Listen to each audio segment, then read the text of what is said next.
Alors attends, Ok. je vais enregistrer sur mon téléphone aussi. Ok, ouais, au cas où. Voilà, c'est bon, j'ai fait partir sur mon tel. Top.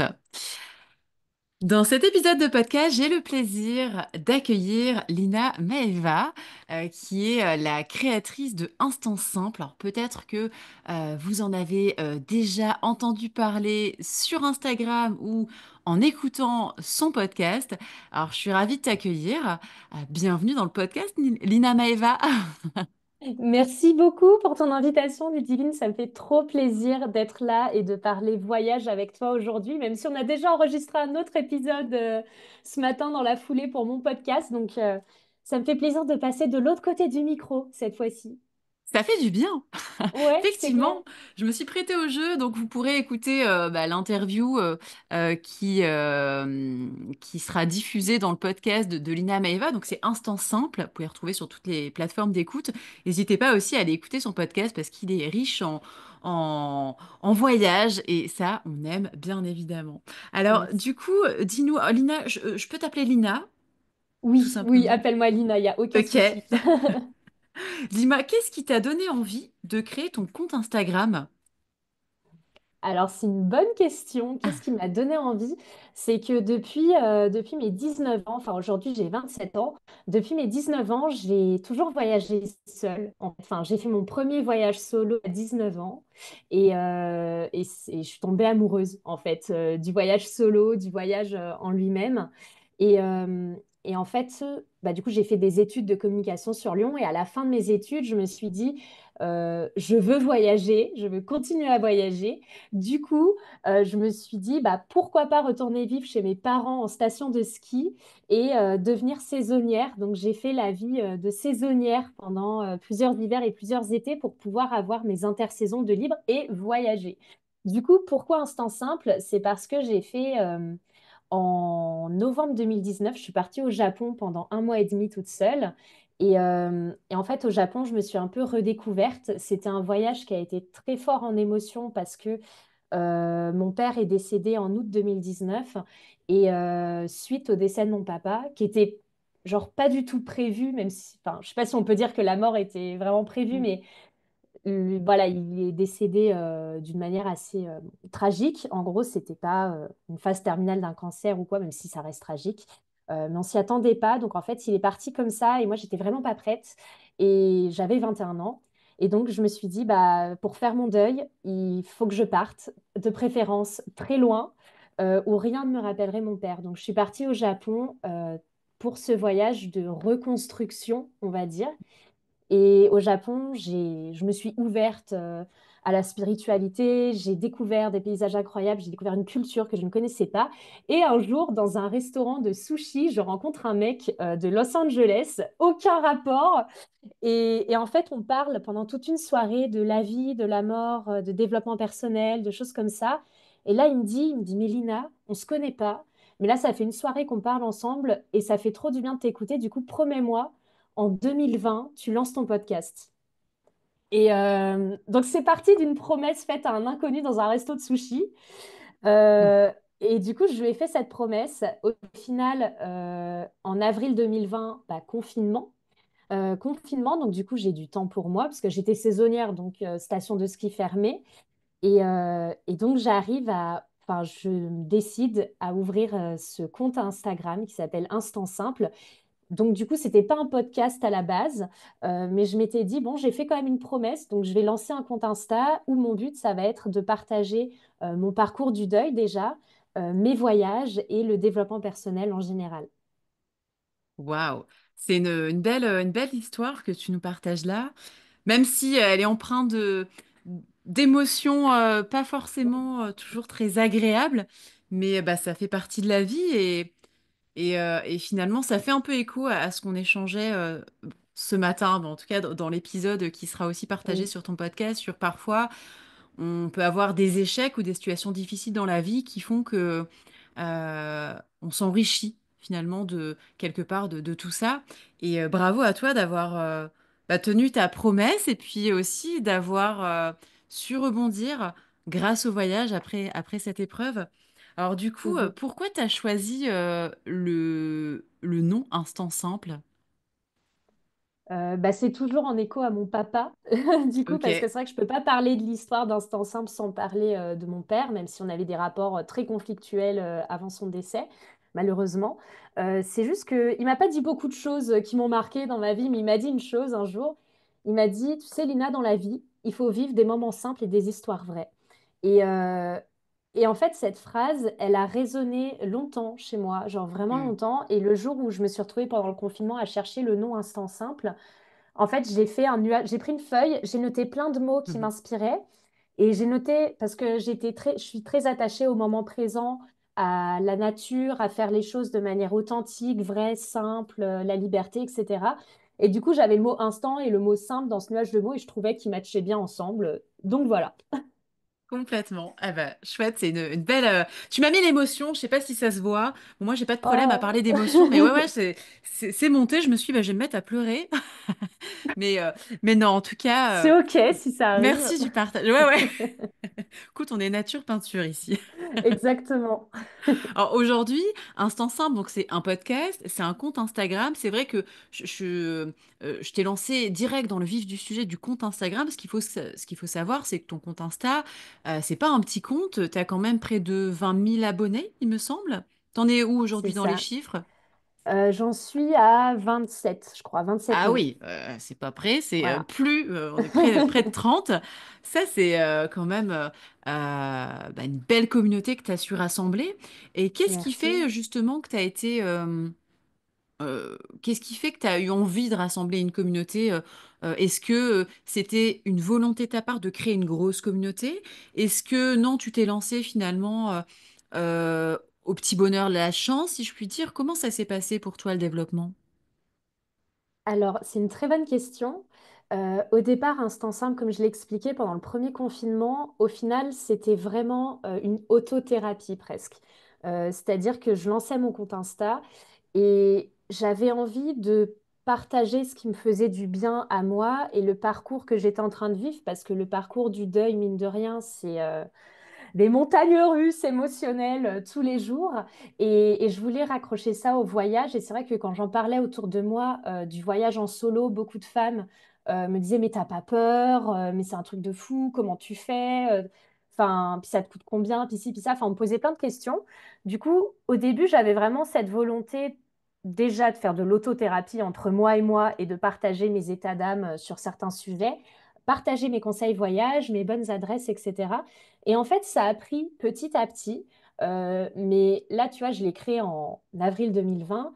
Jusqu'en septembre 2023, on était 1800 abonnés.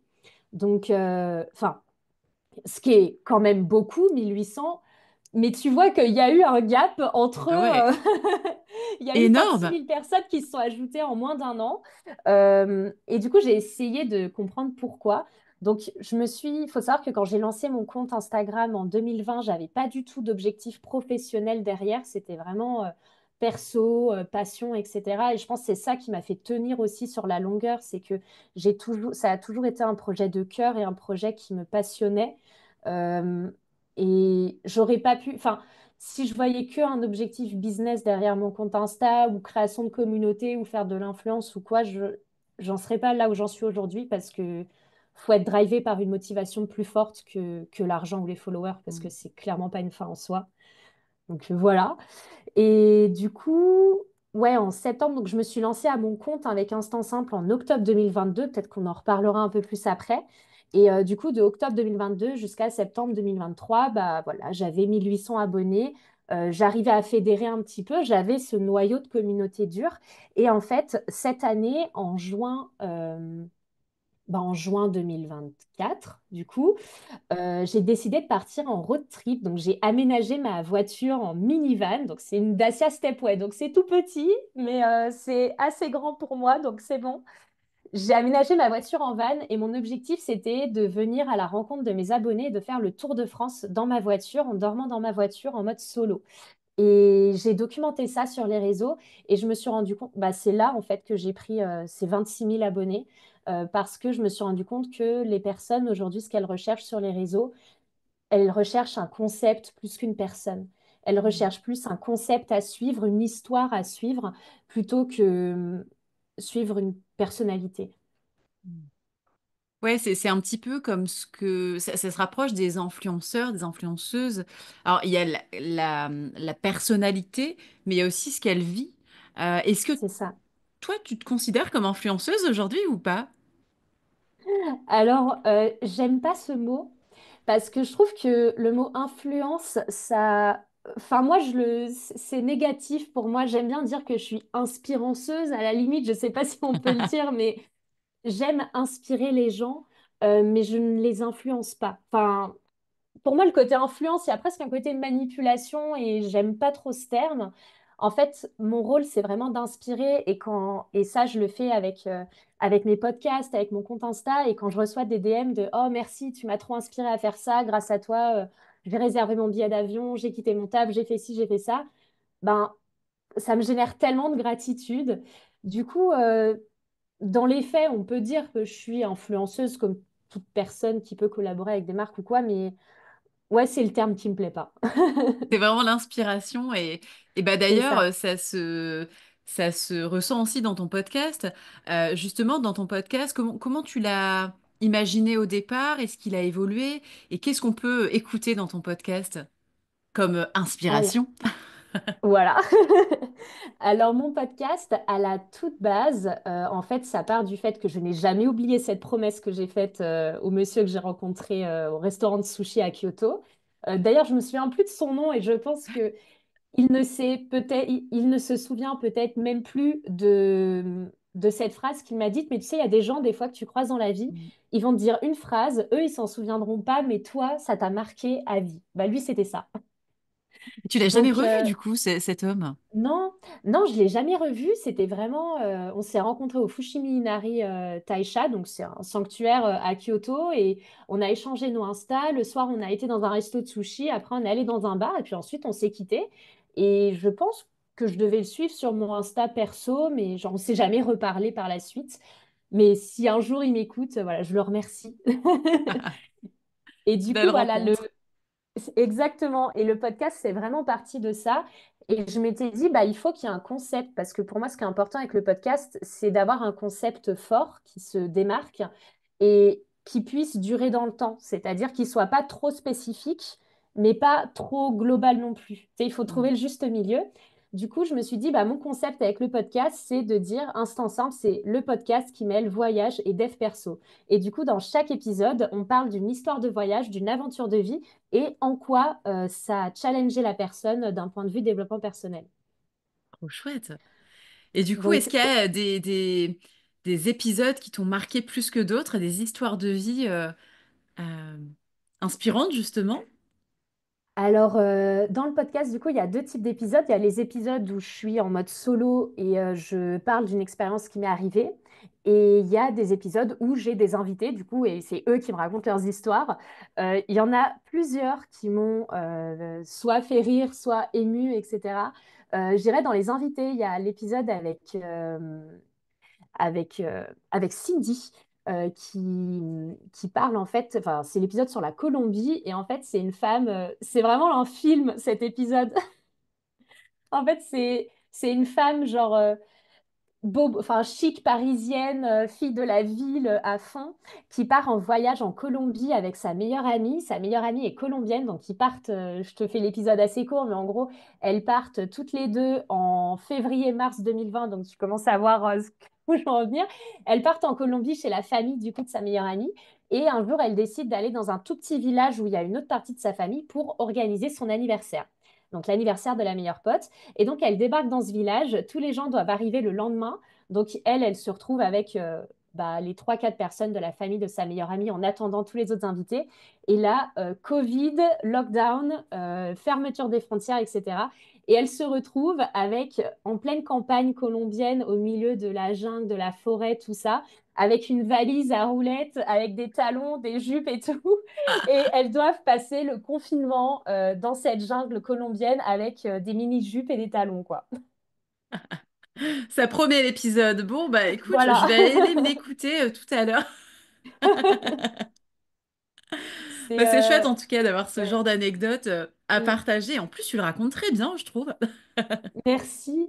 Et puis c'est vrai que aujourd'hui, alors avant c'était très axé voyage, maintenant J'aime aussi raconter des parcours de vie un peu originaux. Là, par exemple, la semaine dernière, j'ai sorti un épisode avec Justine, qui est une de mes anciennes amies de collège. On s'était pas revues depuis tout ce temps, et elle est devenue meucheuse. Donc, en fait, elle vit, enfin voilà, avec ses chiens. Elle a des gîtes et elle propose des parcours avec ses chiens. Donc, il n'y a pas le côté voyage géographique, on va dire, mais j'aime en fait dès qu'il y a des personnes qui ont des vrais concepts, qui ont des vraies histoires de vie, des expériences plutôt hors du commun, j'aime les interroger, leur donner la parole. Trop chouette. Et ben en tout cas, je te rejoins complètement sur ça. C'est hyper inspirant et ravie de t'avoir aussi dans le podcast, en tout Merci. cas, pour que tu nous partages tout ça. N'hésitez pas à aller écouter quelques épisodes de son podcast et puis faites-moi un retour sur vos épisodes préférés. Ça me fera, ça me m'inspirera aussi peut-être certains épisodes parce qu'il y en a beaucoup aujourd'hui dans ton podcast. Tu as combien? Une cinquantaine, tu m'as dit ce matin? Ouais, une cinquantaine. Là, la semaine prochaine, je vais sortir le 50e. Donc, Waouh. voilà. Et comment tu déniches tes invités alors? Pour beaucoup, c'est des amis.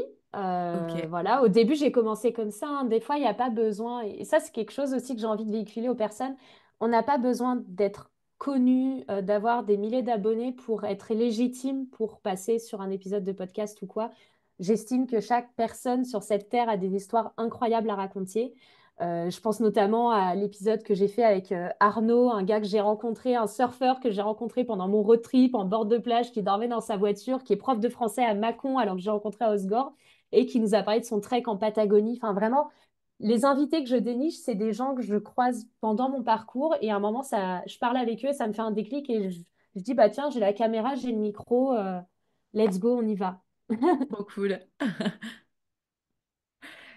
Aujourd'hui, ton activité professionnelle, c'est quoi exactement? Qu'est-ce que tu fais? Est-ce que c'est le podcast qui te rémunère? Est-ce que c'est ton compte Instagram? Comment tu t'organises dans ton activité pro? Alors, dans mon activité pro, j'ai plusieurs casquettes parce que je suis assez polyvalente et c'est ça qui me stimule beaucoup. Comme toi aussi, j'imagine, où tu as toujours 1000 projets sur le feu. Moi, c'est un peu pareil, je suis stimulée comme ça.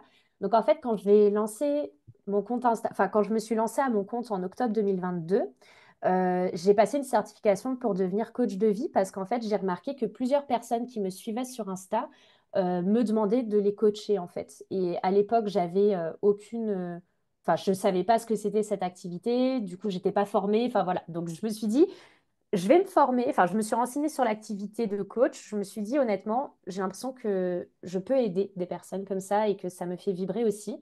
Donc, j'ai passé une certification et dans les premiers temps, du coup, je vivais du coaching de vie en parallèle de l'événementiel, parce que l'événementiel, c'est une grosse part aussi de mon activité. Avant de me lancer à mon compte en octobre 2022, j'étais responsable événementiel dans une boîte. Et le jour où je suis partie, ils ont voulu continuer à faire appel à moi en tant que freelance, en fait, pour continuer à organiser leurs événements. Donc, c'était des événements d'entreprise qui regroupaient une trentaine d'entrepreneurs de France et on partait 48 heures faire des masterminds un peu à travers l'Europe et proche Europe. Donc ça m'a permis les 2 premières années, là jusque mon dernier événement avec eux, c'était en Égypte en octobre dernier, en octobre 2024. Donc je me rémunérais comme ça les 2 premières années vraiment avec le coaching couplé à l'événementiel d'entreprise. Et ensuite, le podcast, je l'ai lancé en juin 2023, mais au début, pas dans un but monétaire, vraiment juste dans un but où déjà, ça me crée du contenu. Moi, ça me plaît. Et puis, je suis sûre qu'à terme, le podcast, c'est un média qui permet d'asseoir une certaine expertise aussi dans un certain domaine. Plus tu as d'épisodes, d'écoutes, etc. Et voilà. Donc aujourd'hui, comment je me rémunère? Donc l'événementiel quand j'ai des événements. Et sinon, vu que mon compte Instagram a pris un petit peu, je commence de plus en plus à développer certaines collaborations. Et j'aimerais, dans l'avenir, on en parlait tout à l'heure, commencer à organiser, à devenir vraiment travel planner et organiser des événements, cette fois-ci, plus axés pour les particuliers, organiser leurs voyages, etc. Organiser les itinéraires. Oui, on en parlait C'est tout à ça. l'heure en off. C'est ça. Trop chouette, je te comprends hein, à travers les différentes casquettes. Et puis parfois, je pense que, parce que je te comprends parce que je suis comme ça aussi, parfois c'est intéressant de pouvoir alors pas non plus toucher à tout, mais en tout cas se laisser porter par son intuition, par ses envies, par tester, surtout quand on a déjà un parcours, surtout quand on a déjà un parcours professionnel et pas que, hein, on peut très bien se lancer dans la vie Mhm. professionnelle, dans la vie active, et puis avoir envie d'expérimenter différentes choses. Et je pense que c'est ok, c'est même bénéfique de le faire parce que plutôt que d'aller dans un parcours assez classique, tu sais, le CDI, Ouais. pour pouvoir avoir de la pseudo-sécurité. Je dis pseudo parce que tu peux très bien te faire virer, tu peux très bien avoir envie de changer, donc la sécurité, elle est toujours très relative, tout comme Mhm. l'insécurité est aussi relative quand on est entrepreneur, hein. Et du coup, je trouve ça chouette parce que ça te permet d'expérimenter des choses qui t'attirent, et puis au bout d'un moment, peut-être faire un choix vers une activité ou vers un projet plutôt que les autres. Donc, merci de nous Mm. partager ça, Lina, parce que je trouve ça aussi Merci. inspirant de voir que bah, c'est possible de pas faire les choses entre guillemets dans la norme, mais en écoutant un petit peu ses envies, tout comme tu nous disais. D'ailleurs, on peut retrouver sur ton Insta l'aménagement de ta voiture et ton voyage, ton road trip que tu as fait Oui, pour- il y a déjà quelques mois et suivre tes c'est prochaines ça. aventures. Euh, Tu nous as expliqué que tu as été responsable événementiel. J'aimerais bien revenir un petit peu sur ce métier parce que dans le podcast Nouvelles Mhm. Impulsions, j'interviewe des personnes qui travaillent en lien avec le voyage. Alors l'événementiel, ça en fait quand même un petit peu partie. Oui. C'est quoi ton parcours, comment ton parcours peut-être scolaire, et qu'est-ce qui fait que tu as pu décrocher ce poste?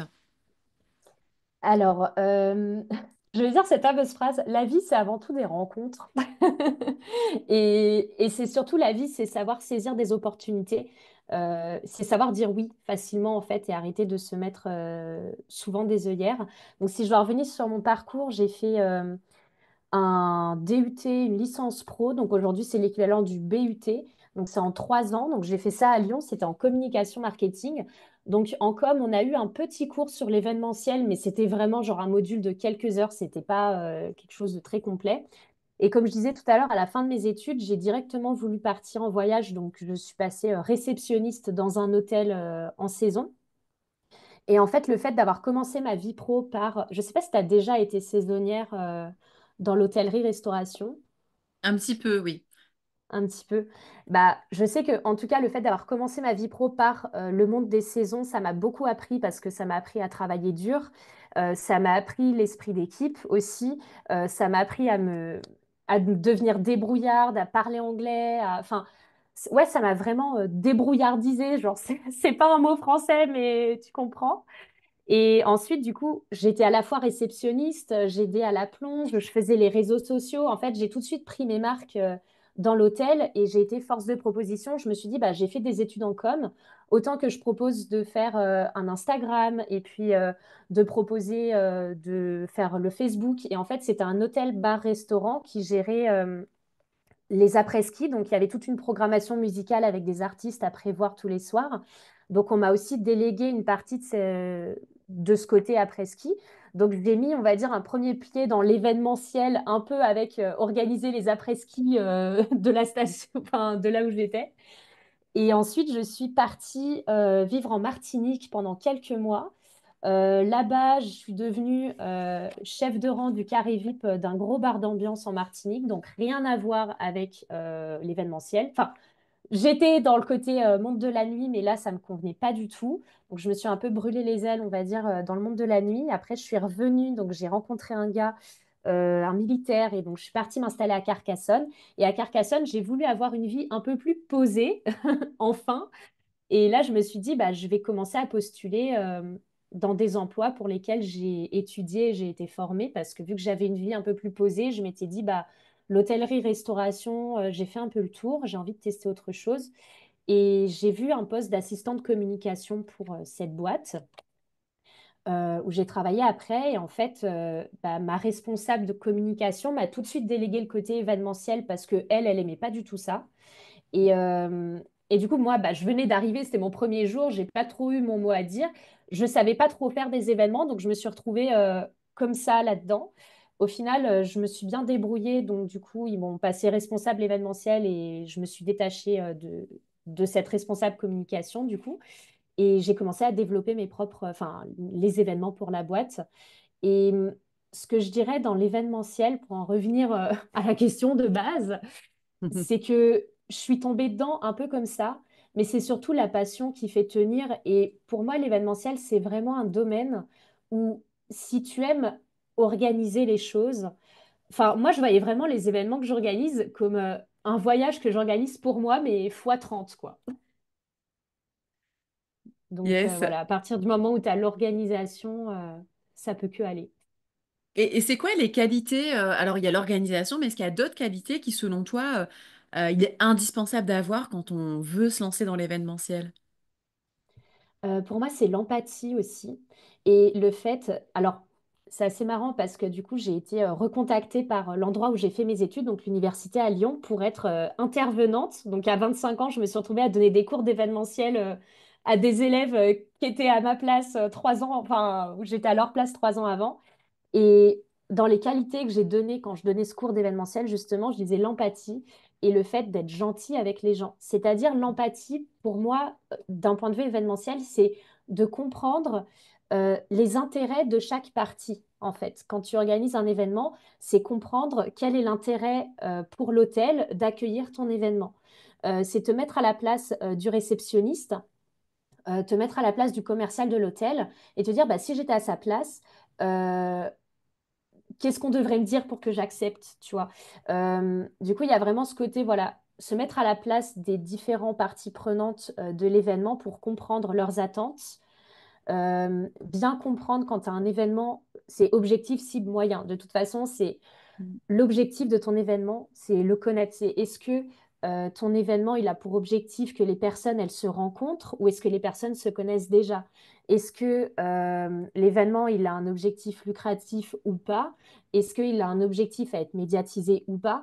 Donc, c'est vraiment connaître ces objectifs-là, connaître les participants, ce qu'ils attendent, savoir bah, ce qu'ils aiment, ce qu'ils n'aiment pas, est-ce que tu les connais à titre perso ou pas, et comprendre les attentes du coup du enfin, du client, en fait, de la personne qui fait à toi pour organiser cet événement-là.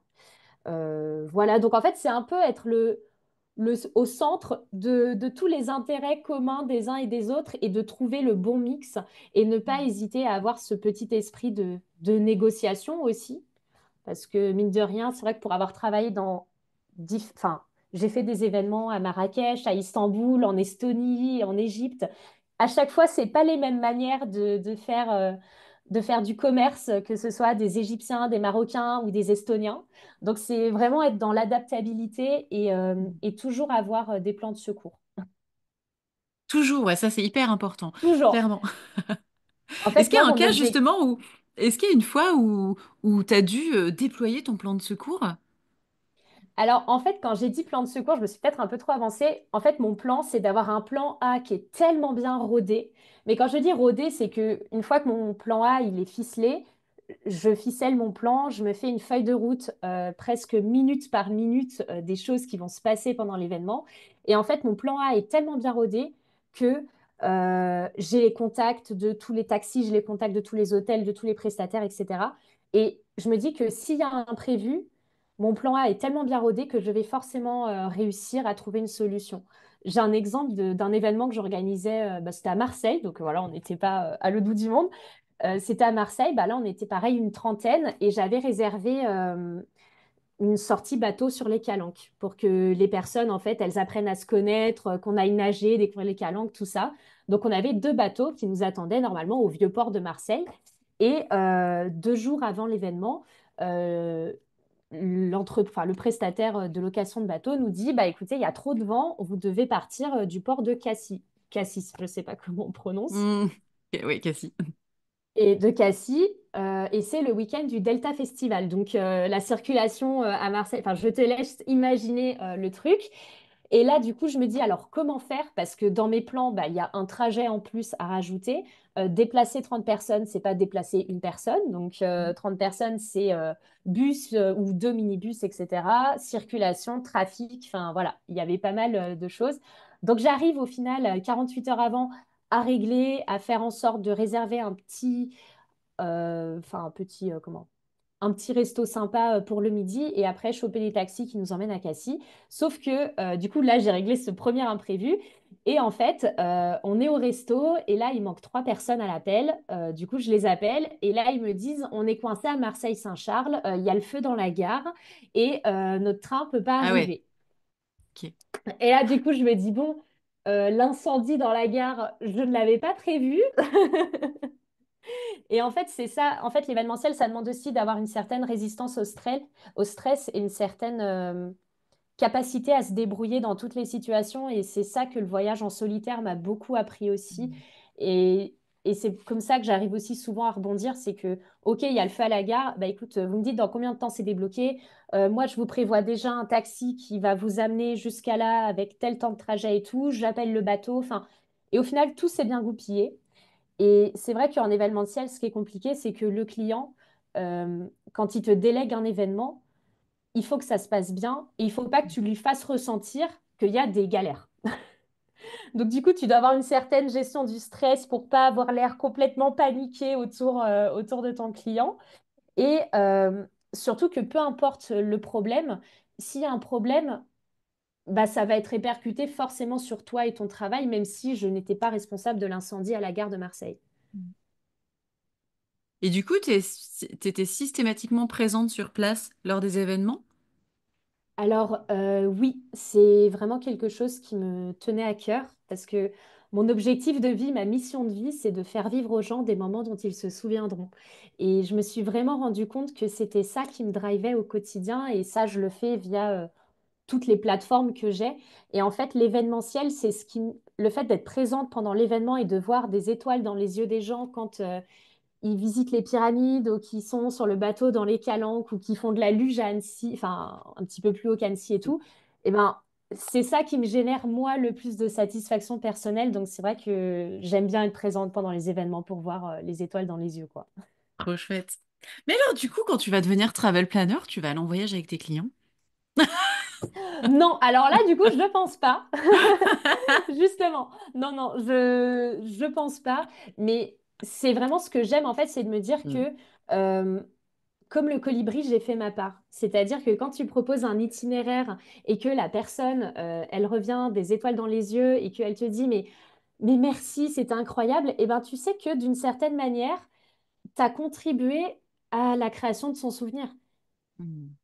Et j'ai cet Clairement. exemple, je me souviens, qui m'a marqué. Et ce qui est beau dans un ikigai, donc faire vivre des moments aux gens dont ils se souviendront, c'est que je me suis rendu compte que je le fais depuis le début de ma carrière pro. Je le faisais en étant réceptionniste, je le faisais en bossant dans un bar de nuit en Martinique, je le faisais dans mes événements, je le fais à travers mes podcasts.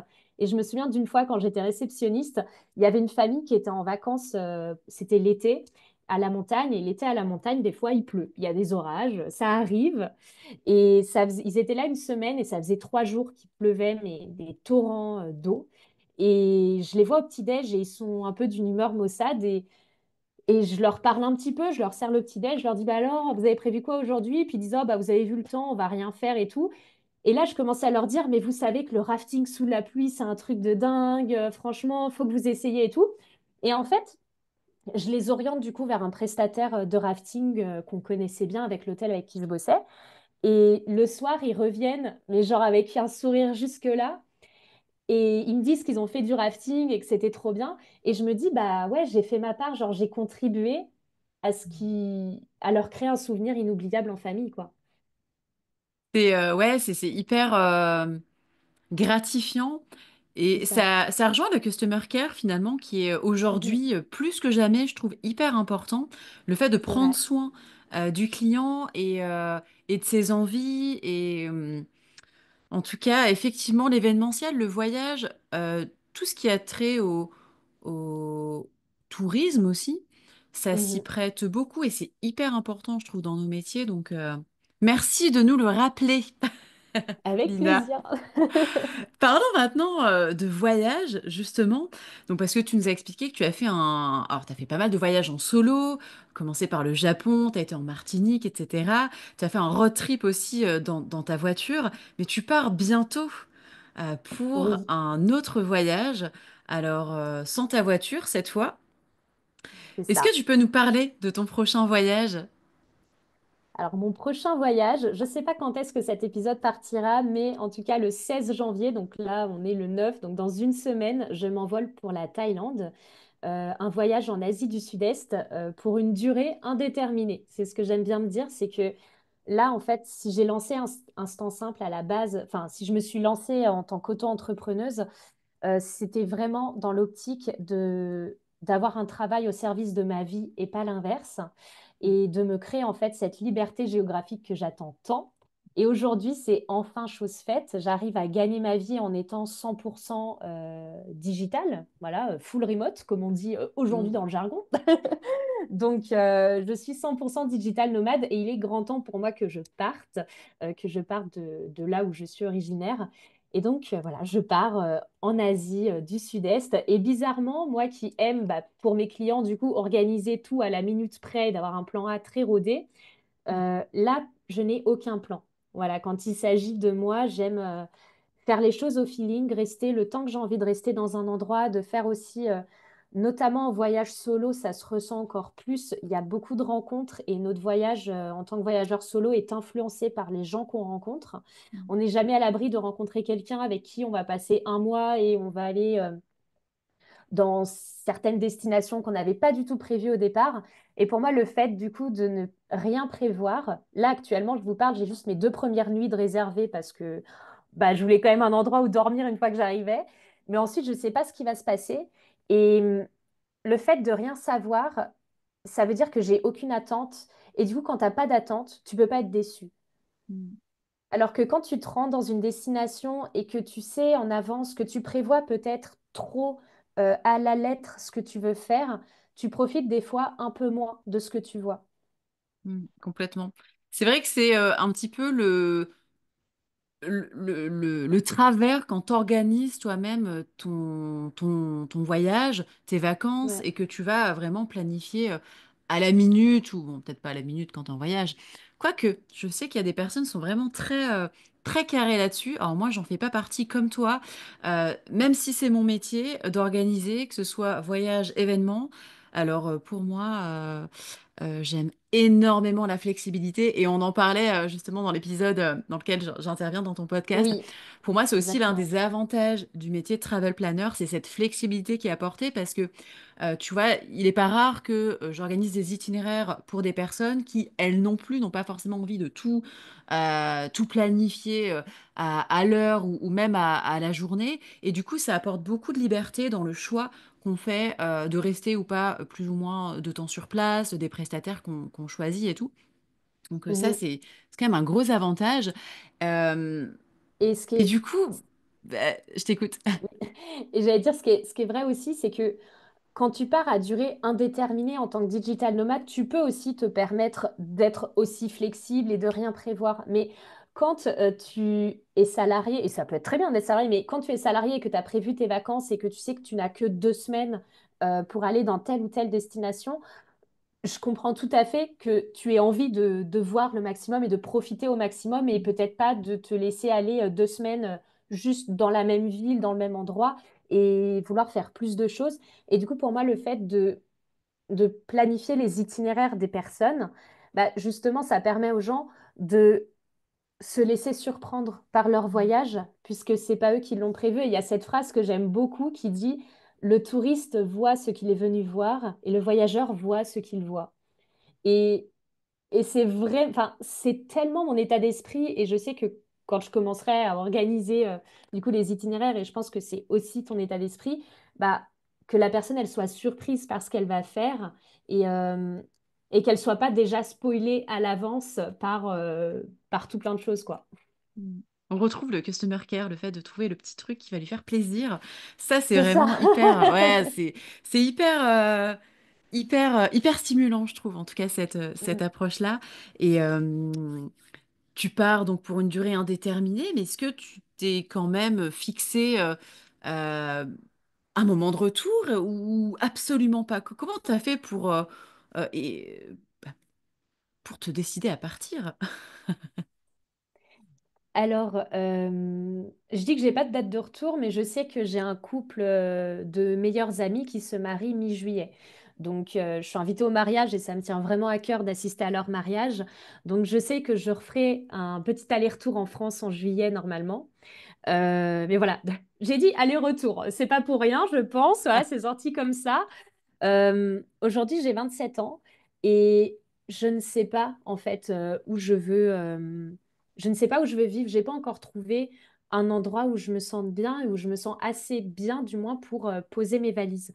Et je sais que je trouverai pas cet endroit tant que je suis pas partie explorer. Et mon rêve, genre quand je serai plus âgée, c'est d'ouvrir ma propre auberge de jeunesse parce que j'adore ce genre d'hébergement en fait. Et un jour, je sais pas, je voyagerai et je trouverai un endroit où je me sentirai bien et où j'aurai envie d'ouvrir cette fameuse auberge. Mais en attendant, je me laisse du temps pour voyager et découvrir les différents continents. J'ai Trop pas de chouette deadline. pour voyager dans le monde et puis pour voyager aussi dans le monde de l'entrepreneuriat, puisque C'est plusieurs ça. projets que tu mènes déjà, d'autres qui vont sans doute s'ouvrir à toi. Et en tout cas, c'est ce que je te souhaite d'explorer Merci. ton monde et le monde extérieur. Ben, en tout cas, Merci beaucoup. Lina, on arrive à la fin de cet épisode. Merci Oui. beaucoup de nous avoir partagé ton parcours qui est hyper inspirant. C'est le mot de l'épisode. Est-ce que Oh. Alors, comment on peut entrer en contact avec toi? Et est-ce que tu as quelque chose à partager à nos auditeurs auditrices pour la fin? Alors, bah, comment... Déjà, merci beaucoup à toi pour cette invitation. Ça m'a fait très, très plaisir et je pourrais continuer à parler pendant des heures, mais bon, il faut bien couper à un moment donné.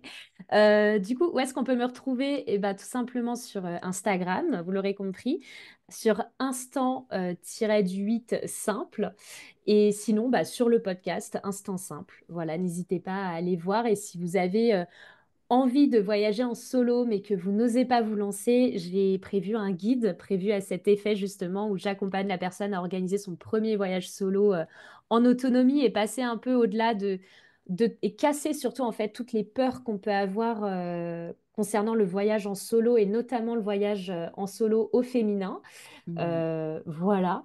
Et sinon, si je dois donner, si je dois dire une dernière chose, bah, c'est tout simplement d'être passionné et d'aller au bout de ce que vous avez envie d'entreprendre. Euh, Tester des choses. Enfin, des fois, je me dis, la question à se poser, c'est, et au pire des cas, qu'est-ce qui peut m'arriver? Genre, vraiment. Et en fait, et là, je me dis, avec tout ce que j'essaye dans mon parcours entrepreneurial et dans mes voyages, etc., et je me dis, bah, au pire des cas, ben, je redeviens saisonnière et puis je retourne bosser dans un hôtel et puis voilà quoi. Enfin, je me dis que la zone salariat, pour moi, je vois vraiment ça comme mon filet de sécurité du au pire des cas, s'il se passe un truc, et ben je sais que je peux très bien retourner en 35 heures semaine, même si c'est pas ce qui me ferait kiffer. Du coup, voilà, des fois, arrêtez de vous prendre la tête et demandez-vous juste, et au pire des cas, qu'est-ce qui se passerait? Trop bien. Voilà. Merci pour ton conseil. Merci Nina. Et Merci à ben, je te toi. souhaite un très beau voyage. On va suivre ça de près en story sur ton Oui, Instagram et puis en podcast, j'imagine aussi. Et, oui, tout à fait. et ben, on garde le contact. À très vite. Beau voyage. À très vite, merci. Merci à toi. Hop.